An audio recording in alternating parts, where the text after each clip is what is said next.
Hey, how's it going everyone? In this video I'm going to be showcasing my Death Blight build. First I'll be showing some footage of the build, and afterwards I'll go into more details about Blight and how it's most successfully used in PvP, along with some foundational information about the Blight mechanics. So some important foundational facts about Blight builds are that A, you want to be able to cast the mist quickly, so things like Dexterity, Radagon Icon, Talisman are going to be really important. Just to affect your casting speed. There is no talisman in the game that affects Fia's Mist, whether it's charged or not. I thought that the Godfrey Icon would, but it did not do anything. The Graven Mass Talisman doesn't increase the amount of mist that happens. There's nothing that affects the mist in any way. So the best way to use the mist is to kind of determine whether or not you need to charge the mist. So if you charge the mist, it's going to create a longer forward kind of circular mist in front of you. It's going to cast a radius that goes forward and then spreads out in a circle. So one thing you can do is you can kind of cast it where your enemy is moving towards.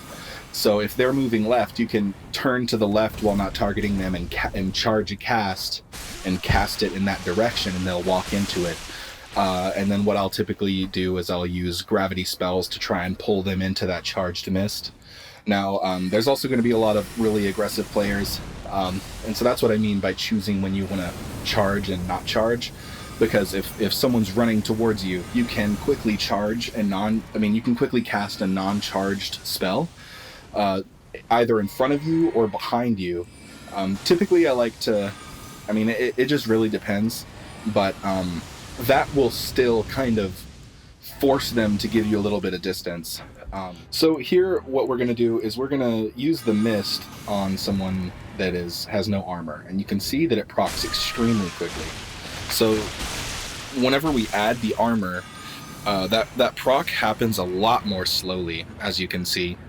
Now, that's just with Fia's Mist. So whenever we're using the Shotel, the actual Ash of War on that is going to give you the most bang for your buck, but the attacks themselves on the Shotels actually proc pretty slowly.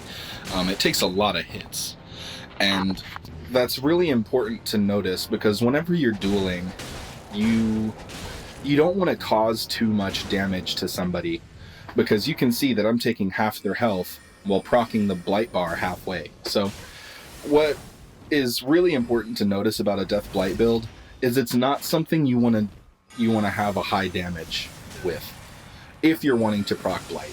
So what that ends up meaning is you have to intentionally not level up your Shotel or other weapons, or you have to kind of make sure that your stats are low enough to where you're not doing as much damage. And that could be kind of scary, because what you want to have some kind of default. You want to have an option with this build to kill someone in a way other than Blight, if they're just doing really good at avoiding the fog or avoiding your attacks. A lot of people kind of roll spam, that kind of thing. And you really just want to be able to make sure that you've got all of your bases covered, as with any PvP build. So with the Shotel, the best way to proc Blight is to have two Shotels and to have them both activated so that they can both proc Blight. But the thing is that typically people will level up both of their Shotels, and they'll end up killing the person before they're even able to proc Blight. So the Shotels, in my opinion, are the least effective way to actually proc Blight, but they are a good kind of supplement to the build, because if you've got someone that's running away a majority of the match, you can get close to them and still kind of proc Blight at least a little bit, just to ensure that it's slowing down the, reduction of the status effect. So the best way to proc Blight, in my opinion, is using Fia's Mist along with gravity magic like Collapsing Stars, Gravity Well, and the Gravitas Ash of War.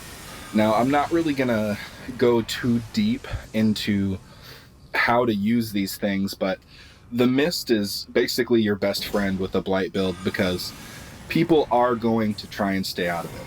But they're also going to try and hit you with ranged attacks, and they are going to try and kill you in some other kind of way. The most popular way that I see people try to kill the Blight build is with lightning attacks. Now, there's a lot of things that come into play here, so just being able to defend yourself against ranged attacks is going to be the most important, because melee attacks are the easiest to dodge, especially when you're fighting a mage and trying to avoid high tracking attacks.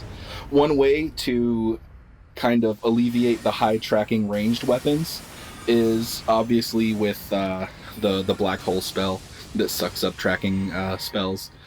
Now, that won't really help you with lightning or lightning incantations in general, but one good thing to supplement there would be the golden lightning fortification, or you can also equip the mixed physic that heals you whenever you get attacked by magic attacks. So the lightning incantations will heal you, and that will kind of de-incentivize players from using that against you, because typically they don't really know how long that lasts if they're using lightning incantations to begin with. So another thing that I like to do is use the Blessing of the Erd Tree, because it very slowly heals you, and the importance of that is that if they're running away from you the whole time, you're going to be healing that whole time. So it de-incentivizes them from running away and makes them it puts pressure on them to come closer to you. So that's kind of just like the very basics about this. I'm not trying to kind of tell you what to do or exactly what to do, because this is not a specific build, but this is the way that you can use it that's the most viable in my experience. A lot of people kind of will just give up and not really try to find the best way to use this kind of build, but there's a lot of successful ways to use it, and it's mainly a defensive build, because as someone attacks you, you need to be able to dodge their attack, time the spacing, cast the mist, and just slowly try to proc Blight throughout the match. This works really well against people that heal, because typically they're not very skilled players if they're doing so, and they're relying on healing rather than dodging attacks. They're typically very aggressive, so it's really fun to watch a giant stick poke through them whenever they're getting really arrogant. So yeah, that's pretty much the build, and let me know if you guys have any questions about the build, and I'm happy to answer. Thanks for watching.